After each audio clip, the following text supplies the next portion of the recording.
Eternal Wedding Collections by Chungat Jewelry. ഇതെല്ലാം എന്റെ കല്യാണത്തിന് വാങ്ങിയതാ. വാവ്, ഇതെവിടുന്നാ? MV Chacko golden diamonds Angamaly. Angadikadavu അടിപ്പാതയുടെ ടാറിംഗ് നിർമ്മാണ പ്രവർത്തികൾ ആരംഭിച്ചു. നാട്ടുകാരുടെയും യാത്രക്കാരുടെയും നിരന്തര പ്രതിഷേധങ്ങൾക്കൊടുവിലാണ് റോഡ് ടാറിംഗ് നടത്താൻ തീരുമാനമായത്.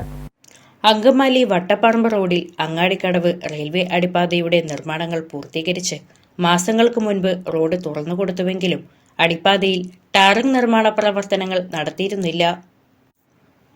താത്കാലികമായി വിരിച്ച മെറ്റലുകൾ ഇളകി വാഹന ഗതാഗതം ദുഷ്കരമായിരുന്നു. അങ്കമാലി നഗരസഭയുടെ പരിധിയിൽ വരുന്ന ഈ അടിപ്പാത പാറക്കടവ് പഞ്ചായത്തും അതേപോലെയുള്ള വിവിധ ഗ്രാമങ്ങളിലേക്ക് ഏറ്റവും കൂടുതൽ സഞ്ചാരയോഗ്യമായിട്ടുള്ള ഒരു അടിപ്പാതയാണിത്. ഇതിപ്പോൾ ഇതിൻ്റെ ടാറിങ് 2 ദിവസത്തിനുള്ളിൽ നാളത്തോടു കൂടി ഇത് പൊതുജനങ്ങൾക്ക് തുറന്ന് കൊടുക്കും. അതേപോലെ ഇവിടെ ഇതിൻ്റെ വെളിച്ചവുമായിട്ട് ബന്ധപ്പെട്ട് വഴിവിളക്കുകളെല്ലാം തന്നെ നഗരസഭ ചെയ്തു കൊടുക്കാമെന്നുള്ള ഒരു സാഹചര്യം ഇതിനോടകം തന്നെ അവർ അത് സംസാരിച്ച് ധാരണയായിട്ടുണ്ട്.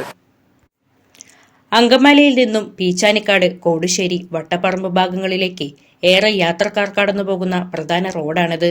യാത്രക്കാരുടെ നിരന്തര പ്രതിഷേധങ്ങൾക്കൊടുവിലാണ് റോഡ് ടാർ ചെയ്യാൻ തീരുമാനമായത്.